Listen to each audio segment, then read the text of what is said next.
However, when I did things wrong, she could be stern, and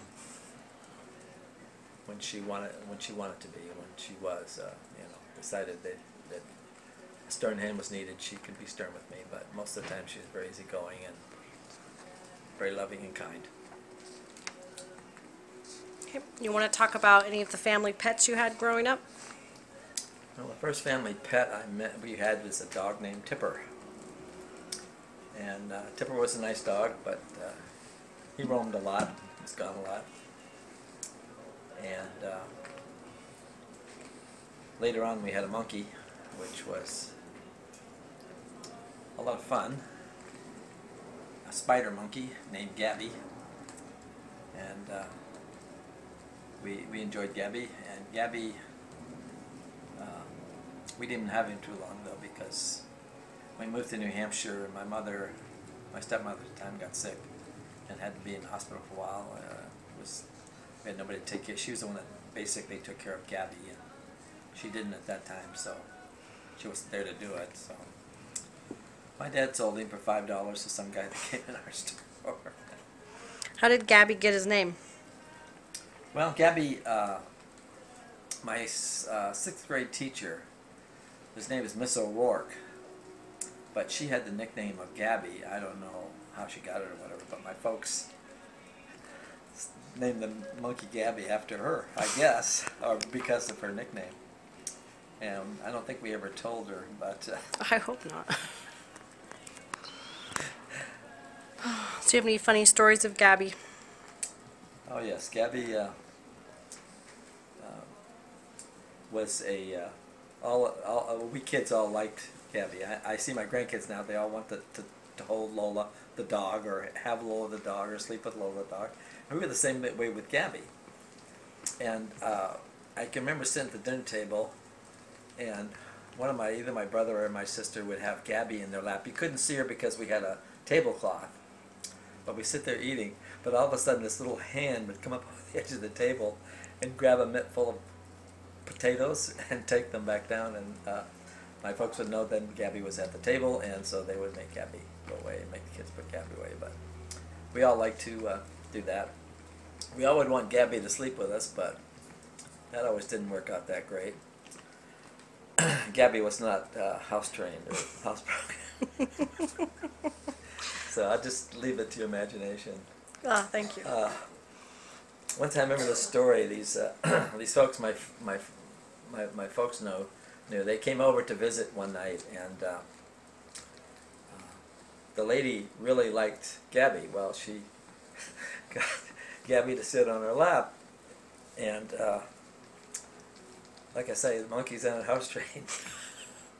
And Gabby had an accident, and my folks didn't know how to tell the people. The lady didn't realize it. He had pooed on her lap. Oh my goodness. So when she got up to leave, it went on the floor. And anyway, that's Gabby used to like, we had these Venetian blinds, and we had a lot of windows in our front room with our beach. It was at the house was at the beach. And of course they had the cords hanging down. And Gabby used to like to get at one end of that and swing from cord to cord to cord. And of course he'd crunch the blinds as he went. But he used to enjoy doing that. That was, and Gabby had to have a bath every so often, and he had a special formula we had to make, which my mother made to feed him. And usually at night we left him in a cage, but sometimes the kids would sneak him in their beds. But he was really attached to my stepmom. He really liked her, and so when she got sick and had to go in the hospital for a while, it was the reason why we had to get rid of him. So that was the story of Gabby, the monkey. We got him in Florida, and we went to brought him up to New Hampshire. Excuse me, and he didn't do so well up there. So let's see, back to the beginning again. I started school in Fitzburg, Massachusetts, and I went to a school named Hosmer School, and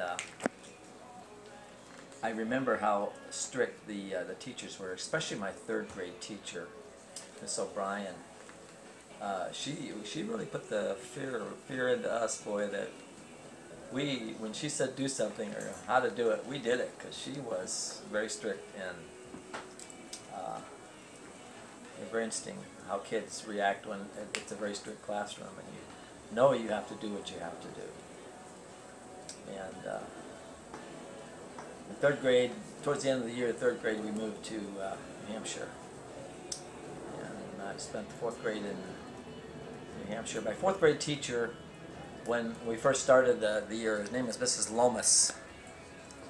And a very nice lady, really, and I liked her and liked school there in New Hampshire.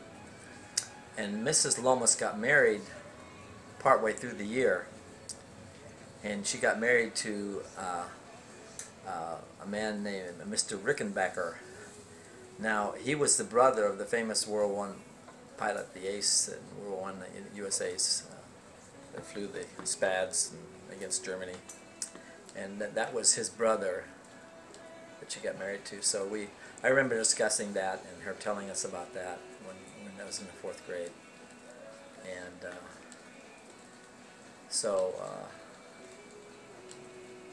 school was interesting. I liked school in New Hampshire. I liked New Hampshire. I liked living right on the ocean. It got cold in the winter, and we had a lot of snow, and we skate on the frozen ponds around. We always loved to skate. A bunch of kids would meet up and we'd go skating. And I remember one morning I was walking to school, and it had just gotten cold for a while. It hadn't been cold for a real long time, and so I was testing the ice on this pond. It was just along the way, just by myself. And I remember getting part way, and the ice starting to crack. I remember it scaring me, and I got off the ice real quick. But I think that's something a kid would probably do. A boy would testing the ice to see if we can skate on it yet, but it wasn't quite ready. But there was quite a few little ponds around where we lived, and one big pond, and it went across the street from the ocean, so we had plenty of places to skate. And What was it like growing up across from the ocean? I loved it. We always could hear the ocean. We were that close. We always could hear the waves. And during the summertime, we spent the summer at the beach. All of the kids, the local kids, and the friends we all made, we all just used to go to the beach. We always used to try to see what would be the first day we could go in the water, see it was warm enough to go swimming. And I can remember some of those times because that water was cold. I mean, it was really cold. But everybody wanted to go swimming. And I remember in the summertime when it was warm, we'd make friends with some of the kids, summer kids that would come down and swim and things like that. But we would just spend the whole summer. We'd get brown as berries and just have a great time. It was really a lot of fun, actually. I remember going to the beach when I was 6 years old by myself. I can't imagine letting my kids go do that today. My parents did, but I had an oldest sister. Her name was Verda. She had bright red hair, and boy, if I got out of her in her bad graces, she'd let me have it. Boy, I'll tell you, one time I forget what happened, but I went in her room and I wasn't supposed to be in there, and I ended up getting stabbed with a needle, a sewing needle. I think it was by accident, but anyway, I still remember the needle sticking out of my arm, and yelling like crazy. And so pretty much I tried to stay out of her wrath. But How much older is she than you? 9 years. Okay. So when I was 5 or 6, she was, 14 or 13, And you and your brother used to fight a little bit too, I hear. my brother John, yeah. When we moved to Florida, we fought a little bit after he was 4 years younger than I am, and I could whip him pretty good. But I got in trouble a lot of times for doing that. But my mom got sick when we were in she got cancer when we were in the first grade, when I was in first grade, and so she was gone a lot. She was in the hospital, and she was in